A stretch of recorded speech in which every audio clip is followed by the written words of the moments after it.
یو وظیفه ده او ما یو څو ما ډېرو ملګرو ته ښولې ده او ډېره مجربه وظیفه ده او ډېر لا علاجه مریضان پې الله تعالی ښه کړل. ریزلټ یې موږ ته ښکاره دی. نو دا وظیفه ده د شیخ العرب والعجم حضرت مولانا عبدالغفور عباسی مدنی رحمه الله، جنت البقیع کې دفن دی، عثمان غنی رضی الله عنه خاطر. دا ډېر لوی هستي تېره شوې. دا د هغې دا وظیفه ښولې وه چې دا د هرې بیمارۍ دپاره اسانه وظیفه ده، لا علاج مرض چې ډاکټران یې بلکل وله بس چوټي وله ورکي، جواب وله ورکي چې بس کور ته یې بوځئ، بس دا دوا ورته کوي. هغه مریضان یو درې خو زما د سترګو وړاندې پې الله ښه کړي. یو دوه کسان چې هغه د کرونا سخت بیمارانو او پیپړې بالکل ختمې شوې، 0.9 صرف 0.9 پیپړې پاتې، یعنې تقریبا د 99.1 سمثینګ دغه پیپړې ختمې شوې، هغه بالکل ختم. ډاکټران وایي چې پیپړې دوباره نه ریکور کېږي. هغې ولم دغه ورکړه 24 غنټې به ورته اکسیجن لګېدل. نو دغه هغه ملګري ته زه لاړم، دغه تپوس لاو ما ورته دا وظیفه ووایي، ما دا پابندۍ سره کوه، یقین سره یې وایه. هغه هم ښه یقین و په دې باندې، نیک سړی و، هغه یقین سره دا وظیفه شروع کړه. او ما خو ورته 313 پیرې ووایي چې دا به 313 پیرې وایي، مخکې رستو 3 ځله به درود شریف وایي.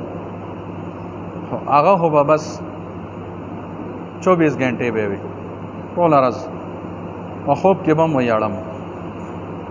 الله رب العزت په میاشت کې دننه هغه ښه کړ او پیپړې اوس 100% کار کوي.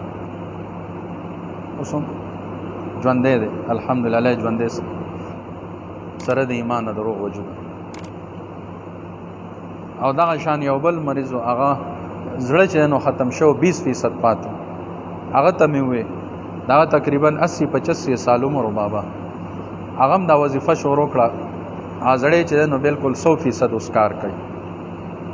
داسې یو بل زمونږ ملګری و ډاکټر صاحب، هغه ته مې وویې، هغه هم الله ښه کړ.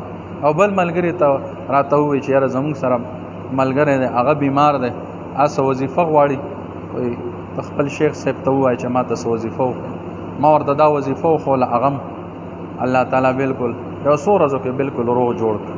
داسې ډېر داس ملګرو ته ما ووایي، هغې نور چاته ښولې دي، وایي زموږ خاندان کې لا علاجه مریضان الله په دې سره ښه کړل.